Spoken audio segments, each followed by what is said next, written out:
Ishan from Team 24180 Blue Bananas, and my co-host Matthew is here as well. Today we'll have a presentation from Team 16346 on gaining sponsorships and funding. So take it away, guys.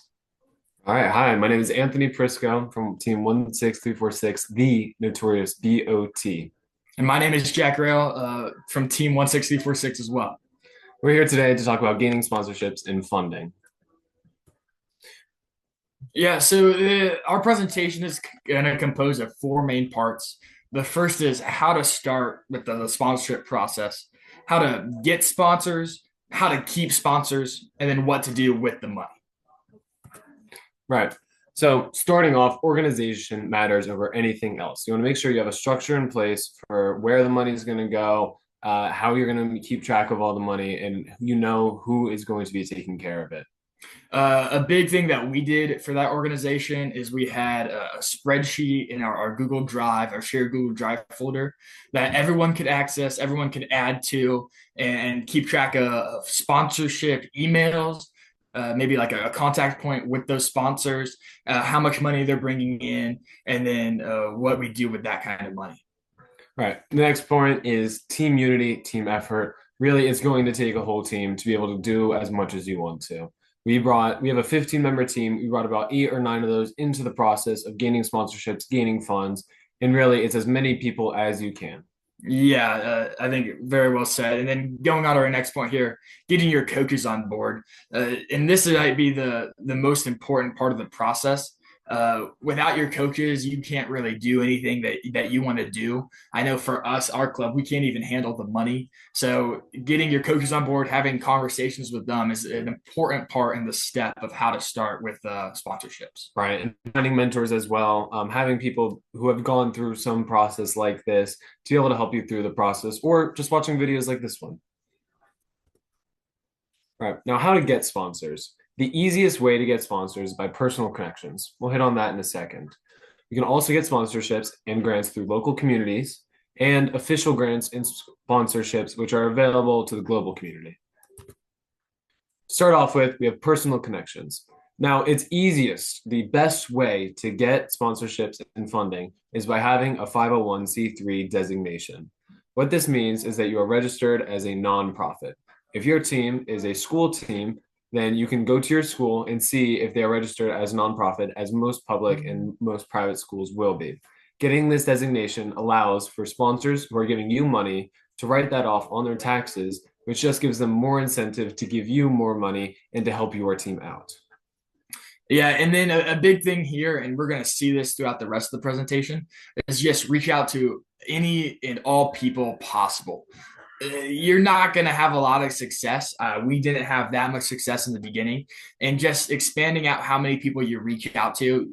Ask your parents, ask your friends' parents, ask anyone if anyone involved in the tech world, anyone interested in FTC, and anyone who can possibly sponsor your team. Right. And then going off of that, you want all your members to be reaching out. We have a 15-member team.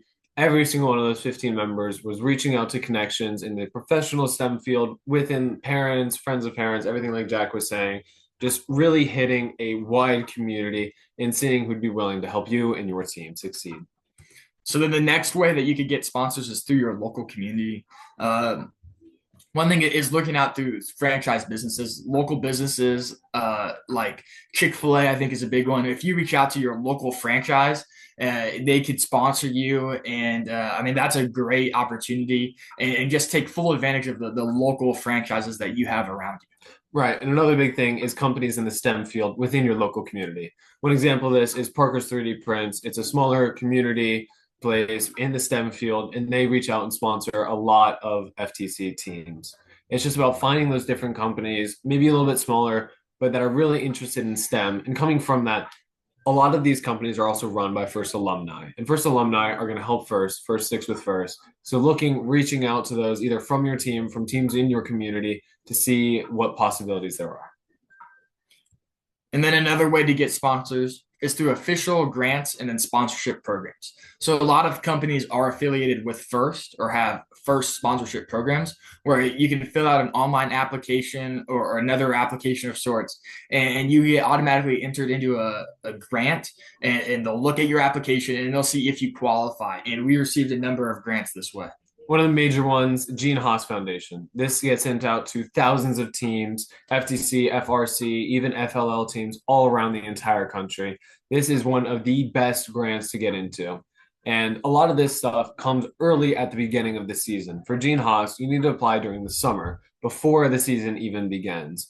Doing some of this early work, looking into different companies, looking into what grants are possible, both within your community and on a larger national scale, is really important. Other examples like Polymaker, this is a 3D printing company, and just reaching out, typically they'll send teams up to $200 of free printing material to use in their 3D printers. It's just a great way to reach out to STEM companies and gain some quick funding.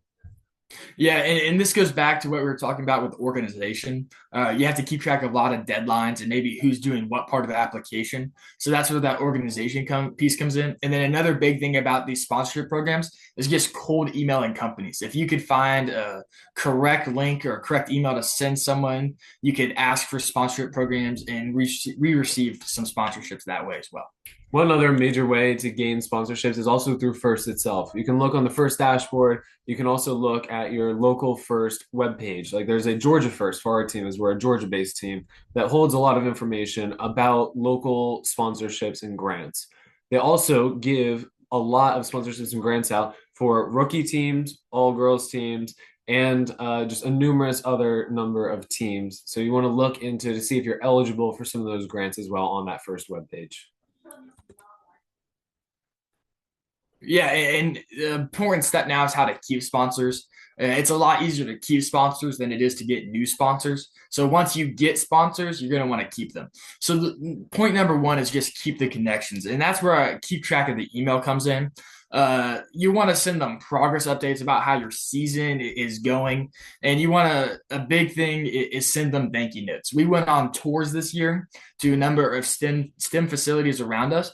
And one thing that we did is we wrote them a handwritten thank you note, thanking them for the tour. And I think that's a great way to, one, just show that you are really thankful for what they do for you, but then two, separate yourself from the competition, you could say, and like everyone else would be that went on this tour, they probably did not write a handwritten note.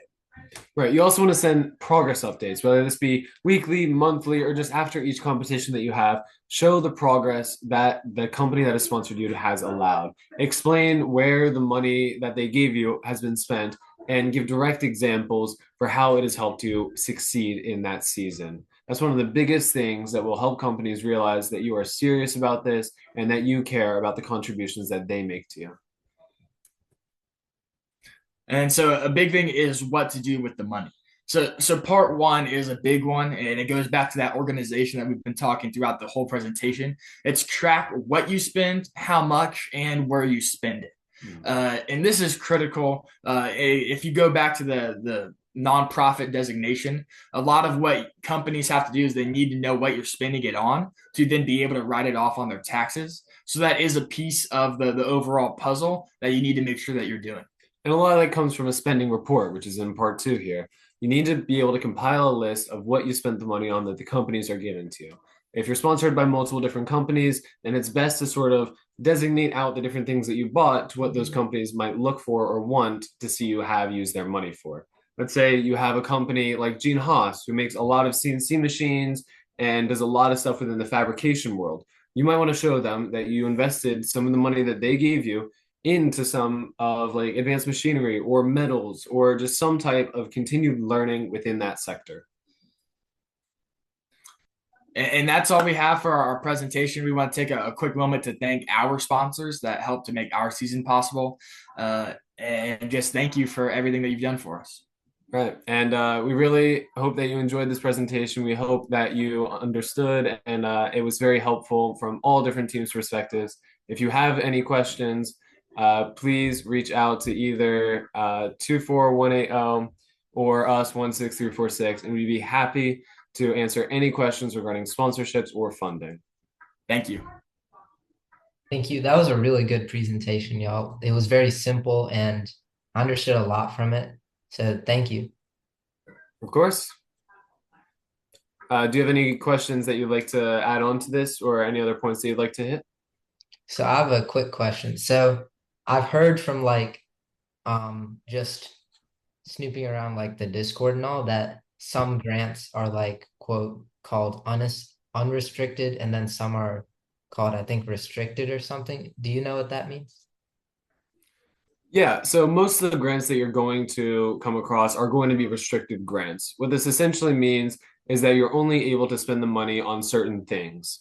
For example, Gene Haas, they have a partially restricted grant. You're not allowed to spend any of the money that Gene Haas gives you on Gene Haas stuff. So you're not able to just go and buy a Gene Haas CNC or other things from their company. One of our other companies, Winchester Financial, wanted us to see spend that money on like outreach programs, reaching out to other teams, and promoting our team in our community. So a restrictive grift is going to be the more common type where they tell you sort of what they want to see that money spent on. And that makes sense because companies want to see the money that they donate being used for a purpose that makes sense to them. Unrestricted grants are a little less common, but are very helpful because that lets you, the team, be able to spend money where you want to spend it and be able to put on your like financial reports that you put in the end of the season, just the other stuff that doesn't quite fit into a category. Thank you. And I had one other question. So when we get these grants, what sort, like how much money could we expect? Will it be all like huge figures like 5,000, 10,000, or will it be like small figures like 100 or 200? So there definitely is a big spectrum. Some of our grants range from $200 like Polymaker to 500 like Winchester, but then we also got upwards of $2,000 and $5,000. So there is a spectrum, and it does depend what kind of grant you're going for or who you're talking to. But I think a big thing is don't sell yourself short. Don't be afraid of asking maybe for $5,000 because you think, oh, there's no way. I think a lot of companies have sponsorship programs in place, and don't be afraid to go out there and ask for a big number or sell yourself self short, but then go in there with a realistic number. And I think a big thing, if you show the companies how you're going to use the money and how you're going to use it well to benefit STEM, robotics, or FTC, then they are going to be likely to give you that money. Thank you. And that's all my questions.